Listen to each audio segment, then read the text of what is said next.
Hey, everybody. Every month, we send out a From the CEO message where we hear from Jean on her latest thoughts and ramblings about where we are as an agency and where we're going as an agency. We thought this month we'd try something a little different. So hopefully this format works for you, but we actually do want to hear from you. And we're not just saying that facetiously. We do want to hear from you. We want to hear if you like this format because we want to engage with you. That's the whole point of this exercise.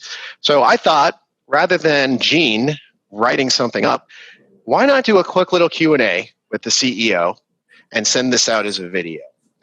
So on that note, Jean, thank you for agreeing to this crazy idea. I don't know what you were thinking about, Thanks but for the thank you for agreeing Dan. to do this. I caught you at a moment of weakness, I guess. So Jean, let's just get right into it. I think, we're sitting here, we're recording this right before the start of the NFL season, so it's officially the fall. We just wrapped our first fiscal year back in the summer, and it's our first fiscal year since we finalized the merger between LifeLinks Inc. and Class Inc. So, in short, are you, as a CEO, in your view, are we as an agency where you expected us to be? So the short answer is we're further along than I thought we'd be. I think that a couple of amazing things have happened outside of the pandemic, and that's a whole nother conversation that I'm sure we'll get to later. But we've definitely seen some major things that have surprised and motivated us. Certainly excellence in program services. We've articulated a great corporate culture, which we're beginning to share with folks. That's going to be wrapped up into our brand new brand, which is going to be launched in October. We have a fabulous strategic plan. And again, absent the pandemic, fiscal performance for last fiscal year would have been amazing. And we would have done better than the budgeted plan. So all in all, I'd say that the merger was a fabulous success. And I tell people it was a fabulous success. But more importantly, it was made a fabulous success by the work of everybody within the organization to make it the success that it has been. So I'm super motivated. And in the words of the indomitable Bill Belichick, since we are using football analogies today, we're on to the next great thing. Can't go wrong with the Bill Belichick analogy. You mentioned the pandemic several times. What have you really learned about this agency over these past, and hard to believe it's been 6 months, but over these past 6 months? Yeah. In a nutshell, that we are incredibly resilient, we're incredibly adaptive, and that as long as we keep our focus on the mission and supporting the people who are dependent on us for services and supports, and keeping our focus on the individuals, we do better than most. And I think that's the big takeaway from us, is that we've been smart, and we've been forthright, and we've done the right things. We've made the right decisions, and that's been the best thing in the last 6 months. Mm-hmm.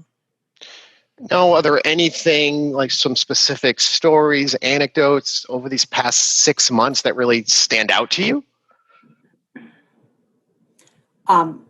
6 months. It seems like eons ago when we shut down programs in March.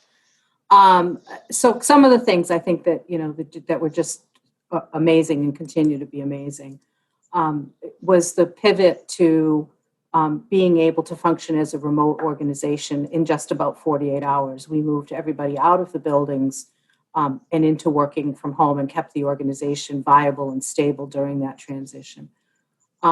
We've got an incredibly dedicated and committed staff. Our residential staff were taxed in ways that we never imagined possible. And I think it was in June or July, again, all the days sort of blend together, when we had our fabulous Care Champions caravan, and we had a dozen or so vehicles that were all tricked out with, the Care Champion signs, and we literally drove to every single group home, and just to be able to recognize the great work that was being done by staff, and that was definitely a high point. And it was actually really great, because it was the first time that many of us had physically seen each other in so many months. So that was just wonderful, just to getting to see people's faces in 3D as opposed to the 2D of a Zoom call. I think our virtual programming really stands out, and the bazillion million hours of programming and the quality of that programming, and the number of, and we've shared these with the staff, the number of families and individuals who reached out to us in response to some of the communications that we sent, and the depth of the gratefulness, and the depth of the thankfulness of families and individuals that we've continued to maintain relationships. And now, the other thing is sort of the joy of the restart of day services, and the people who've been able to return to, programming has been amazing. And then there's other parts of the organization that literally have not missed a beat during this entire period of time. So AFC and family supports and ISS, shared living, those services continue to operate almost business as usual, except there's been this incredible overlay of COVID on top of that. And that's been really, it just, to me, it shows that, our staff are the best. There's no other way to put it. They are just the best. So, you mentioned a lot there. I mean, in a nutshell, how would you say we're faring right now as an agency, given everything that you've talked about? So, programmatically and qualitatively, we're doing as good as we ever have been, if not better. There are incredible fiscal pressures on us.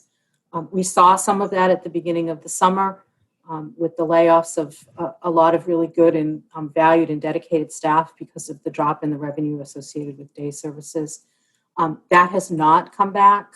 Even though we have restarted services, the crystal ball is very murky in terms of how funding is going to be structured going forward, especially on the day services side. There's some big questions from our state partners in terms of how the funding is going to go, and that has given us pause. And it continues to be something, if there's one thing that keeps me awake at night, is fiscal stability for some of the services, because the funding has changed so dramatically. So let's look to the future for a second. What are you actually most excited about in terms of, when you mentioned your crystal ball, when you look in your crystal ball as the future of the agency, what most excites you? To quote Michael Bloom, don't let a good pandemic go to waste. And that's certainly something that we've sort of capitalized on during this period of time. And we've continued to really keep our focus on what we're going to need to continue to do as an agency into the future, even though there are lots of pressures on us right now. So I already talked about, we have a super exciting, dynamic, fabulous, awesome brand, which we had planned for way before COVID even started, and the work was being done with regard to that. And we're about ready to launch that. And I don't want to say any more because I don't want to let the cat out of the bag, but there's some surprises coming for folks soon, within several weeks. So there will be the launch of the brand, which is going to be fabulous. That's tied to a really dynamic strategic plan, which we finally finished over the summer. It got derailed because of the advent of COVID, but we finished that. And we'll be rolling that out also within the next several weeks. So you'll be able to see the matchup and the alignment of the brand and the strategy. The cultural work that we have done, which is also being influenced by conversations around diversity, equity, and inclusion, and moving that forward, because what's going on in the big, wide, wonderful world does influence our small little world of Life Links class. The fact that we've continued to be very focused on services and supports and making sure that the whole person is front and center, and the focus of all of our decision making continues to be the thing that was important during the pandemic, before the pandemic, during the pandemic, and will guide the work that we do going forward. So it's sort of all of those things together are the things that are sort of getting me really excited for what September, the end of September and October is going to bring. There's a lot that's still very murky, but there's a lot that's very, very positive that's moving us forward. So on that note of positivity, you talked a lot about, a lot of change, strategic plan, brand, culture, and obviously our focus as an agency in terms of keeping our focus on the people we serve is always going to be at the forefront. But what do you say to some of those LifeLinks class care champions who are watching this and they're thinking to themselves, well, how is this change going to impact me? Yeah, good question. Part and parcel of the work that we do is change. We are, at the heart, the work that we do around supporting the individuals is helping them to grow and change. So it's at the heart of our mission. Change is what we are and what we do. And I think it's why we were so successful during the pandemic, that we were able to weather all of the changes that were coming at us that were completely out of our control. And I think we have to sort of focus on that. So the changes that we have had to implement over the last 6 months, I think have made us stronger in our ability to adjust to and manage change. And it is the human condition to respond to change. Because I think our lives would be incredibly boring if it wasn't for the catalyst that change causes in our lives. So I can't, and I won't sit here and tell you all that nothing's going to change and it's all going to be the same. We do need and want. We're all desiring change at some point in time. At some point, I think we're also desiring to kind of change and go back to what we had before. I don't see that is happening. I think COVID has left an indelible mark on the world, and that we're not going back to the way life was before March. So I guess what I'm saying is we need to embrace it, because we know that we do change really well here. And that's something that I think has helped us as we've moved through the last 6 months, is our ability to weather change. And what do you say as the CEO of a dynamic agency? What do you say to the individuals that we serve, to the families and the caregivers who we support?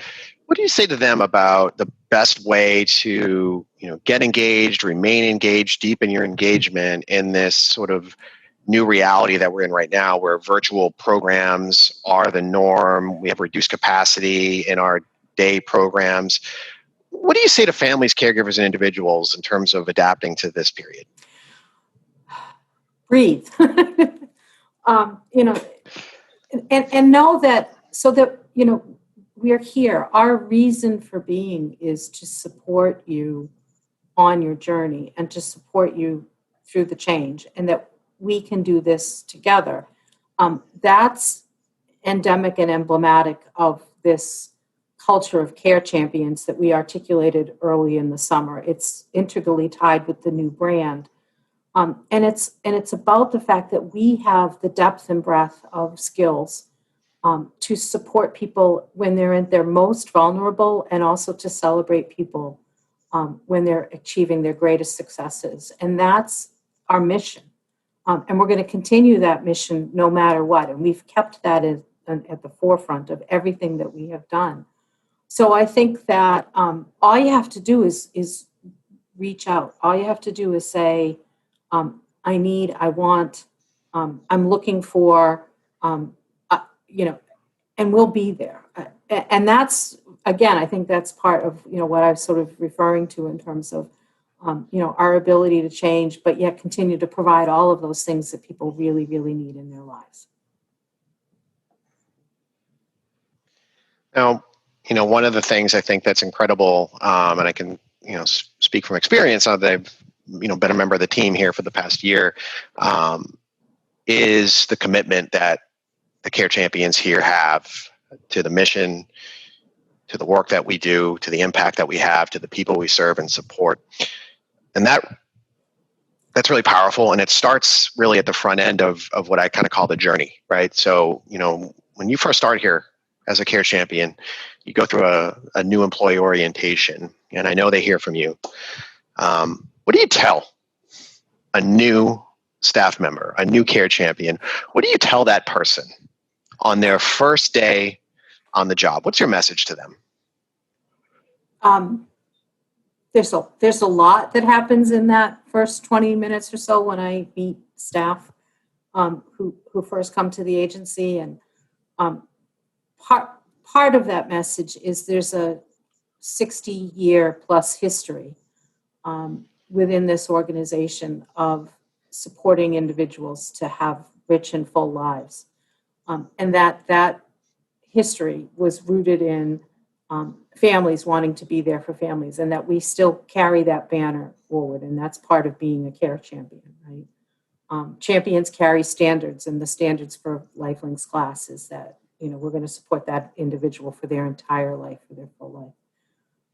I think the other thing that we spend a lot of time talking about is who's the most important person in the agency. And I gently chide anybody who says, "Well, it's you, Jean. You're the CEO." I'm not. I'm the least important person in this organization. The most important person in this organization is the people who we support. And we have to keep them, and we do keep them in the forefront of all of our decision making and all of our planning and all of our strategy sessions. And even as we put the brand together, and even as we talked about the culture of the organization, the individuals who we support have to drive our vision. And I think that the other thing is that we support that person from the moment they enter our service system to the day they leave it. And for some of the folks who we support, that's a very long journey that can span decades, many decades. And we've supported people from a very young age all the way up to and through their death. And that's an important part of who we are, again, as care champions, and what it means to be an employee of Lifelinks class, and what it means to be part of the culture of this organization. And I think those are the messages that we want staff who, come to the agency and then, move on to whatever role they have within the organization to understand. We're a very large, very dynamic organization with many, many departments, many, many roles, many, many responsibilities.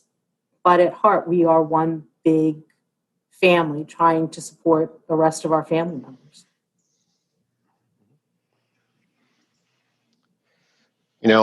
One of the interesting things over these past 6 months in terms of how we've adapted is, I think, what we're doing right now is almost become the norm, right? Just working remotely and over Zoom. And one of the maybe unexpected benefits is I think it's been a catalyst for us getting to know each other a little bit better. So on that note, I kind of want the staff to learn a little bit about our CEO, the least important person at Lifelinks class, in your own words. So I got a few quick questions for you here, if you don't mind. So, all right, you're going to have to play along here. But I want to know, what is your favorite movie? That's a really hard question because there's probably 3. And for no okay, top 3. We'll take top 3 for no particular reason. Lawrence of Arabia, the long version. I love 3 hours of Peter O'Toole. Dances with Wolves. I had a thing for Kevin Costner back in the day. And a very sort of, well, not so obscure, but a weird Brad Pitt, Anthony Hopkins movie, Legends of the Fall. Because I just love the story, and it's a very tragic story, and it's very moving. So those are 3. Do you have a favorite book? The Hobbit, hands down. Okay, hands down. All right. Yep. How about your favorite food? To quote Jimmy Buffett, pizza.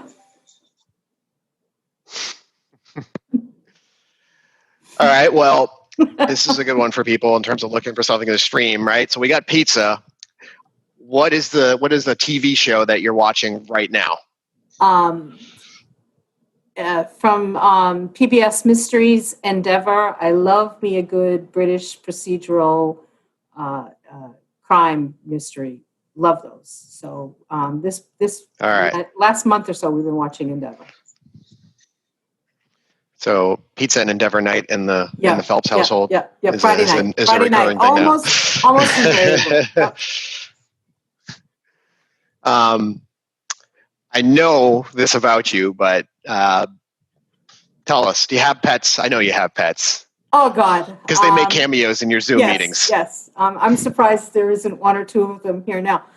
So there's a big orange, fluffy Norwegian forest cat named Lars. and a big, dumb, goofy black lab mix who just turned 8 years old today. But if you saw him running around my yard, you'd think he was 8 months old, named Indy because he was rescued from Indiana. All right, now I'm going to do a little lightning round style. One word answers, okay? Beer or wine? Wine.